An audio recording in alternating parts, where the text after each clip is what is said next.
today's world, rosé in general tends to be the Provence style, which is pale in color, dry. I mean, all of our wines are literally have zero sugar or really traces of sugar, but very little.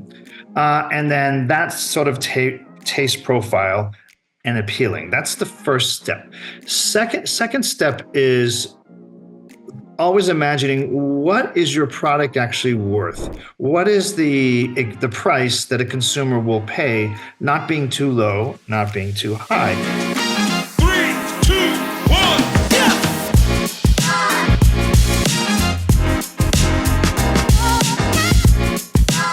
Guys, welcome back to the Wine, Whiskey, and Wheat Show. This is Sid Patel, CEO of Beverage Trade Network, and your host. I have a very special guest here, Paul Chevalier. We're going to talk about selling rosé and how to really grow your wine brand, and especially if you produce rosé globally. Okay, we're going to pick some markets. We're going to pick his brain on what he thinks we should do, and especially, we're going to learn marketing from him. So, Paul, thanks for joining me here. Well, merci, and very happy to be here. Amazing. Let's start. Let's take a little step back and tell our audience about your journey, about your role, and pretty much, how you ended up. I mean, how did you start in the wine business? Oh, that's a very, very long story. As you can see, I speak relatively good English. I was born in Boston, in Massachusetts, and grew up as a child there. And then I moved to France as a young man. I think it was 19 or 20. And I went to the university to learn winemaking, actually in Reims and Champagne. And that's where I began my career as a winemaker.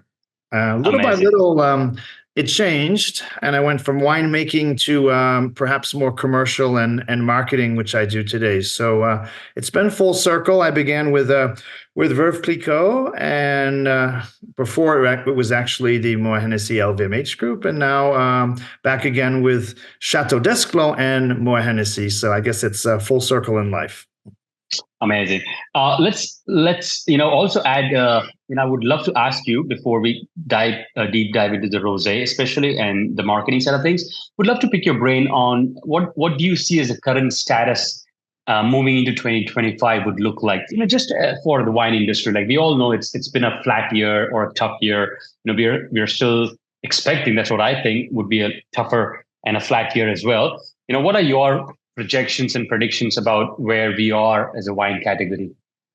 Well, I'm not a pessimist person, but being realistic, I would agree that I don't see a real upside for 25. I think times will continue to be challenging for the wine industry for lots of different reasons. That includes what we're doing with rosé, but I mean in general. Wines, champagnes, and even spirits for that matter. Okay. That brings me to the first one, which is where do you see sort of the growth opportunities? Now we can go back to the rosé category if we want to stick with that. Where do you think that if you are a rosé producer, what kind of flavor profiles or markets, where do you see growth coming? Yeah, I think the rosé category, and remember we're in Provence. Provence is the birthplace of rosé. Certainly the market leader. But again, if we take rosé in general, I think there's still growth because it's relatively new within the wine. I mean, rosé is not new. We've been making rosé in Provence for over 2,000 years. But this new phenomenon of rosé, specifically premium rosés, is relatively new. And I do continue to see growth within that category, simply just because it's still so small within the big scope of things. At the end of the day, red wine still dominates, followed by white wine and sparkling and so forth. So rosé is still a very small part of the overall wine business. Therefore, I think we will continue to gain market share just from the benefit of new consumers. Agreed. What about the markets? What do you think would be the three growth consumption markets for rosé? Well, the U.S. remains the locomotive, I guess, if you'd like. For us, it's Château d'Esclans. It's all over 50% of what we produce and sell. I just think because of perhaps the global economy, consumption habits and so forth, I still think there's a big enough or large enough demographic in America to continue to absorb, no pun intended, but to drink and consume rosé products. If you look at the rest of the world, well, things are pretty challenging and unstable. So I would say Europe remains number two, followed by everything else, which is very, very small, because once you leave the US and Europe, sort of like, when Columbus sailed and he thought he would fall off the end of the earth. So really the sales really, really go down. Is the potential there? Yes. It's just going to take a heck of a lot of time. I'll give you an example. I was just on a recent trip to Brazil, which you wouldn't think of Brazil necessarily, perhaps as a rosé market or even a wine market for that matter. I think the potential there is huge. So there are pockets like that. There's certainly places in Asia as well, Asia, including Australia. It just will take time. Got it.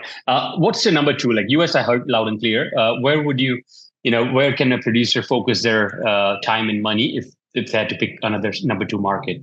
I mean, for us, number two by far is the UK, and not because it's sort of Anglo, quote unquote, but I just think, again, for consumer habits, for again, I'm talking about more of the quality fine wine business. I couldn't think of a better platform. When you go to London, think about the traditional wine merchants and so forth. Very, very sophisticated wine market. So, I mean, UK is, well, I think will continue to be a growth factor. Although, again, remember, there's lots of challenges with taxes and tariffs and all those sorts of things that are going on today. So if I had one thing to say, I think understanding price point and positioning is essential in the market today. Perfect. So you understand rosé like anyone, right? And I've been seeing that you educate on rosé, not just your own brand, but you're pretty much a rosé educator, right? So I want to ask you a question about what comes to mind when someone says rosé. What are the characteristics? What do you expect a consumer and at the same time a trade buyer to register when you're selling or talking about rosé? Okay, well, it's a little bit complex question, but it's a great question. So let's begin with, as I said earlier, the birthplace of rosé is Provence. I've been doing it in Provence for over 2,000 years. The challenge rosé has always had is, as I said, you have specifically red wine, maybe sparkling, and you have a lot of the historical aura. If you think of the wine industry and think of the great wines, great names of wines of, I don't know, Château, Lafite, and Margaux, and or in Burgundy, the Romanée-Conti and Clos Vougeot, or Champagne, all the great champagne houses and so forth, all the history that was going on for a long, long time. Provence didn't really have that. Rosé didn't have that. So we're starting with a little bit of a handicap in the horse race, if you'd like. True. It looks like a new world sort of category, right? Yeah, and from a winemaking perspective, pure and dur, right, is, rosé, it wasn't that it was bad because there was nothing wrong with the production. It's just, I don't think there was a lot of thought and effort that was put into it. So, our founder and president, Sacha Lachine, who I've known for a heck of a long time, he would say it was sort of cheap and cheerful. So sort of a summertime drink, and especially if you're in vacationing on holiday in the south of France, you would see rosé, you would drink it. The rest of the world, it was sort of an afterthought. And then you had different phases in the life of rosé. Being a little bit older, I remember brands specifically in sort of the 1970s, like Lancers and Mateus from Portugal, which, I mean, they weren't bad, but I mean, that's what rosé was back then, for sort of the $3.99, $4.99 kind of wine. And then you had into the 1980s this phenomenon in the US, which was the blush white Zinfandel sort of thing, Sutter Home and so forth. Again, all of those factors didn't give rosé a very good reputation. I think it's very hard to convince someone of $35 rosé because the mindset has been set that this is the category it plays around with, right? Like $8, $10, $12, but now it's coming 100% worldwide. And I remember, as I said, when we were beginning in the early days of 2006 and 2007, the 2 points of resistance were, no, I don't drink rosé. And I said, well, why don't you drink rosé? Number one, it's cheap, it's not good wine. And number two, it's sweet, it's loaded with sugar. So we really needed to change these preconceived ideas about rosé, that rosé could be, if it's properly made, a great wine, or good wine anyway, in some cases a great wine. Yeah. So now I think agreed 100% to that. But now I think you're getting the momentum. You're getting some tailwinds where it's becoming cool. It's becoming all day. It's becoming like a celebration drink. It's almost coming as something which even the men are like. I would love to have rosé a lot in US. It was first more for, let's say, woman focused, as you said, cheap. Also like Moscato, Zinfandel, thinking was coming. But now it's all moving. My question here is, I think personally, it's coming to a stage where the market perception is changing in the good way. So, what are you seeing? Producers like yourself coming out with more and more premiumization things, placements, playing with more and more wider marketing plays, in coming in more general programming of the bigger chains and markets. Are you seeing this that you're pushing, and how are you pushing in different categories to make it wider? Ooh, well, I would say it's an ongoing battle. Remember, is we're coming up on almost 20 years of doing this, which is a generation. And I think and again in Sacha Lachines' mind, his vision was to make these grand rosés, which we do. The challenge was, I don't think the market was quite ready for them back in 2006 or 2007. So with the success, I mean, Whispering Angel just blew up as a brand. What do you mean by grand rosé? Well, what we produce at Château d'Esclans is what most people know as Whispering Angel, which is the number one rosé from Provence in the world. But we actually make several other special cuvées, prestige high-end wines from the estate.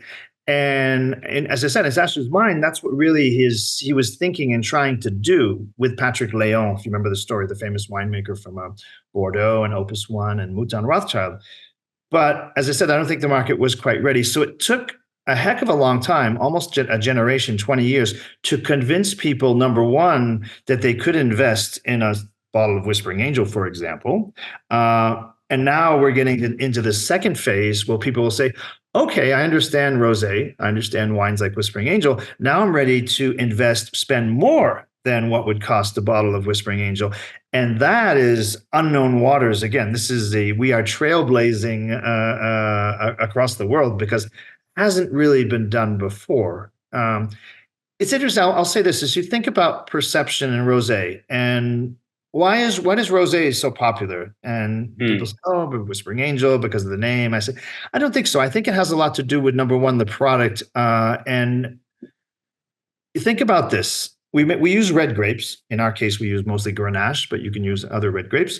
And in your mouth, a rosé sort of starts like a white wine, right? But finishes like a red wine because it has a little bit more body. You drink it chilled. Very easy to drink, number one, but also very satisfying because it has a little bit more going on, perhaps, than white wine. Not as heavy as red. So it kind of checks the boxes for what people are looking for, certain consumers. And I think that's very, very interesting because it's extremely versatile. Rosé goes with all different types of cuisine.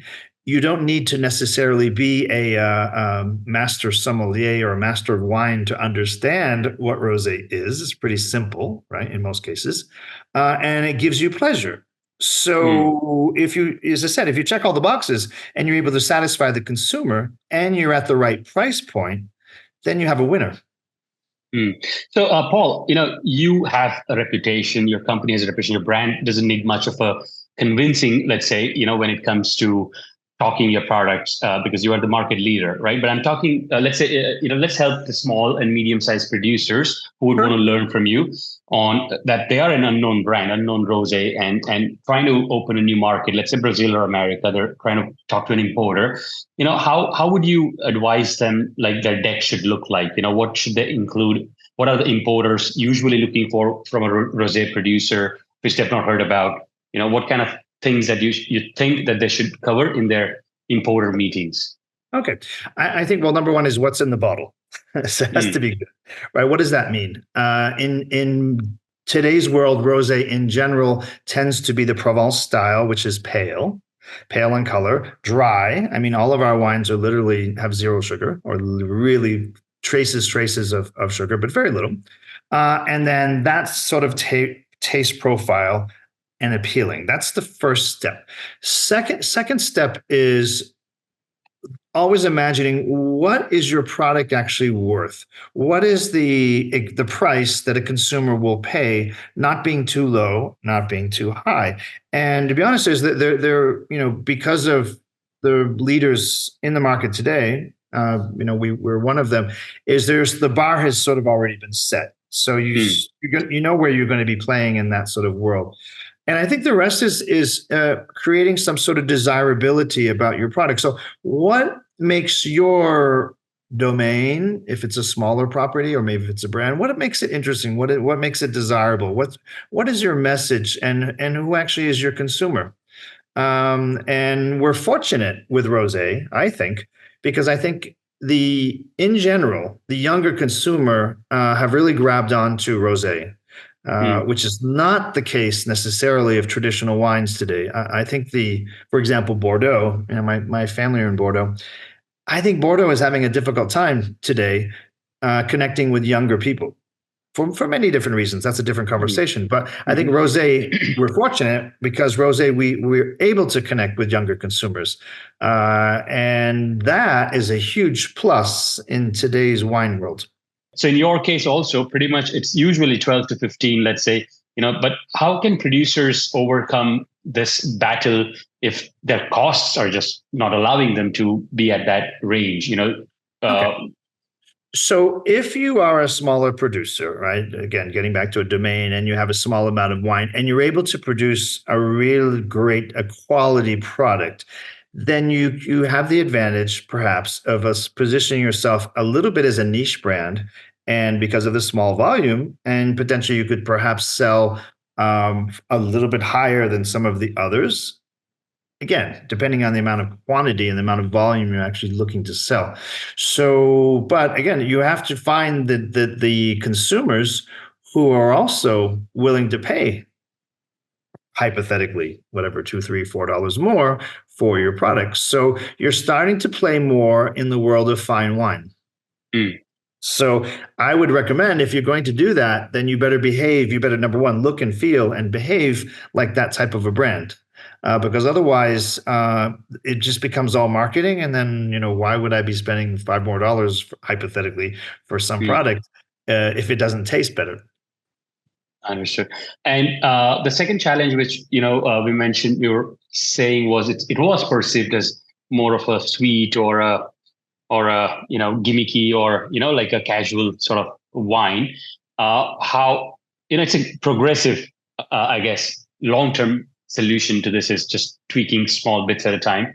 But if a retailer or an importer directly just tells you this kind of objection that, hey, we only sell $7.99 rosés, or I'm just throwing some real practical objections here, or importer says we don't have a market for high-end premium wines. How do you sort of educate them and take them on board to help change this perception?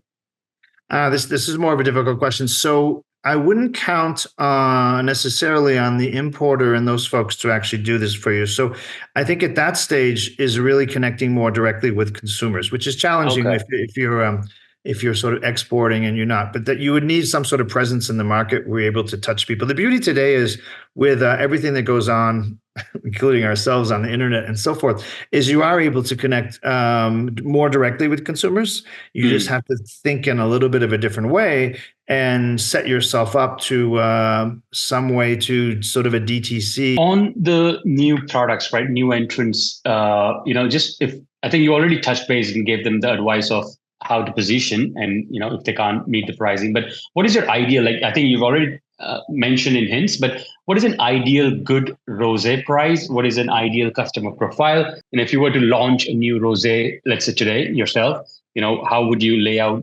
the persona of your buyer?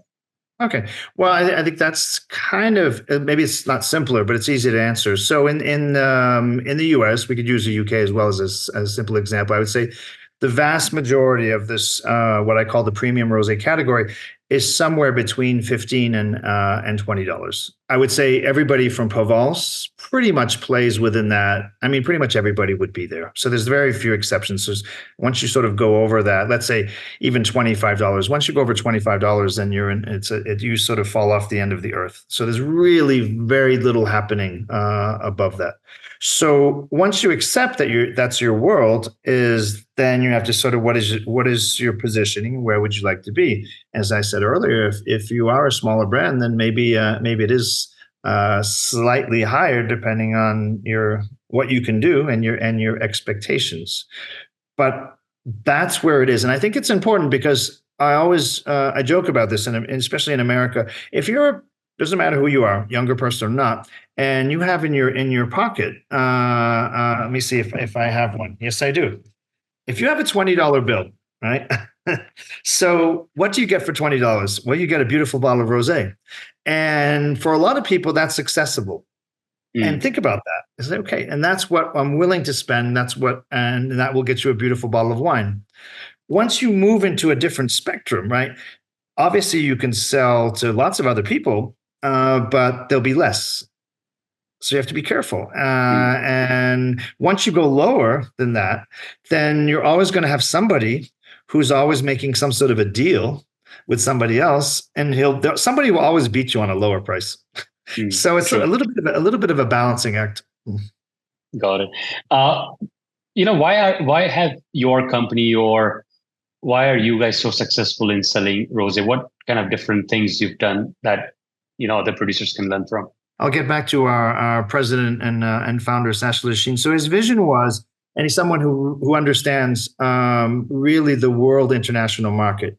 It was all about being in the right places. So what are the right places? The right places is where would people go to consume your wine? Again, this is not just rosé, all wines in general. And in his mind, it was the best restaurants in the world, the best hotels, the best destinations, and so forth.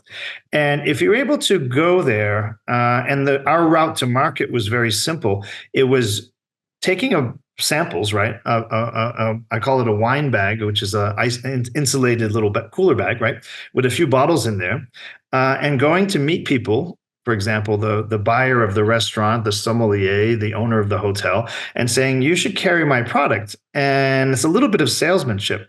So you have to actually sell them. And once you sell them, you convince them, then you're creating a community and they will be your extended voice. So traveling around for the past almost 20 years, it's almost like I don't know, the apostles or something like that. Or we're certainly trying to convert, bring people into the community. And once you do that, you really start to build something which is very, very solid. It's not the usual route to market. I think a lot of the bigger companies tend to go out, spend a lot of money on advertising and billboards and all sorts of things like that. But I think it's really about touching directly the consumer and the gatekeepers to the consumer. And that's a lot of work because you have, number one, you have to have the energy to do it. Number two is, as I said earlier, you have to have the wine in the bottle because you can sell somebody something once, but the consumer has to say, I like the taste. I'll buy a second glass or a second bottle. And then that and the right price, right? The right price point, something that will maybe not make people too afraid to experiment. Because at the end of the day, unless you grow up in, I don't know, the vineyards of Bordeaux, Burgundy, or Napa Valley, most people don't grow up drinking wine. Right? They don't know very much about wine. So everybody's experimenting with wine. So make it easy for them to understand. Got it. Paul, recently we also did one interview on the Sommelier Choice Awards around sustainability. Sure. How is rosé category playing with sustainability, or what are you seeing in the market when it comes to the buyer interactions? I mean, I would say yes. Everyone in some form or another today is trying to improve and find different methods for better sustainability practices. In our case, we worked hard in the vineyards. Number one, we've also working on the weight of the glass bottle, things that those type of things. At the end of the day, is the number one polluter, if you'd like, in the wine business is actually glass. And it's not necessarily the weight. It's actually the cost, not the cost, the carbon footprint during the production of glass, because, to make glass, you have to heat it up and all that. And that's the biggest challenge. It's very difficult because until we figure a way to put wine into something other than a glass bottle, which exists. I'm not saying you can't do it, but there's perception, right, about wine in a bottle and so forth. That's something I think which is going to take a long, long time for people to accept. It's almost like corks, right? What about certifications in rosé? Like any 2 or 3 that you recommend are globally recognized certifications, especially the rosé producers are using? In France, we have HEV, which is the sort of sustainability rating, if you'd like, which we've already gone to level 3 in the vineyards. This is about vineyard practices and so forth. I mean, you can continue with going in towards perhaps organic farming, biodynamic, and so forth, but I'm not sure exactly how really that relates to everybody. There are consumers that it does relate to, but the bigger picture of the wine industry, I don't think so quite yet. Are we going in that direction? Yes. But you'd be surprised how many people actually don't actually look at that on a bottle of wine. I understood. Let's go on closing side of things and recap on the main title, selling rosé. Okay, so we're going to go a little practical here to add value to people. I think we spoke about some good value props, positioning, and things like that. But any other sales materials or any out of the box things that you guys are doing where how are you supporting the market work or programming where you help with depletions? Give us a little selling rosé 101 bullet points. 101 for us, as I said, is sort of hit the streets and meet consumers. But as you grow, right, then it's important to understand, your consumer insights and demographics and so forth. So we have lots of data today that's available, especially now throughout we work now with Moët Hennessy, which is a very, very big company. So we have access to a lot of the data of Nielsen ratings and so forth. But I still think that the best marketing is to actually go out and meet people. So how can you come up with an idea, right, or a new idea without actually meeting people? So when you're in the streets, hypothetically, or you're meeting your buyers and you're selling, you're meeting consumers, you talk with them, you exchange, and you're not actually doing that over the internet. You're doing that live in person. And when you meet them live, then you get a feel for, do you like this or you don't like that? And the more questions you ask, the more you understand what people actually want. And me personally, I would say, let's stop trying to produce things that people don't. Let's produce things and think about it. What is pleasurable, as I said earlier, and that's what wine is can be complicated, is something which is easy to drink, easy to understand, and something that gives you pleasure. Pleasure might be just the color. Think about it. And I think one of the reasons why rosé is so popular, it's a beautiful color. And it's not, we say pink, it's actually not pink, it's rosé. And rosé is sort of a light, sort of salmony color. So there's something about that, the beauty of wine. And I think that we as a community need to continue to educate this younger generation about, yes, don't overdrink, and alcohol is not good for you. But there is a historical factor in wine, is wine and celebration, wine and family holidays and traditional, could be, Easter and Passover and Christmas. And Mother's Day would be a big thing, right, as well? Yeah, all those occasions. And if you take sort of wine and food, again, for me, wine has a lot to do with food, right? Wine and food. You take that out of the equation, then there's something missing. In your celebration with your family becomes a little empty, if you see what I mean, because there's nothing going on. There's less going on. And I think we often forget that. I think it was Robert Mondavi, who fantastic gentleman, who said that before he passed away. He said, be careful, because there's sort of this neo-prohibition movement going on. And he said, no, I mean, wine existed for thousands of years, and think about everything, the history, and how it was used to celebrate life. So for me, rosé is the celebration of life, what we call the joie de vivre, which is the joy of life.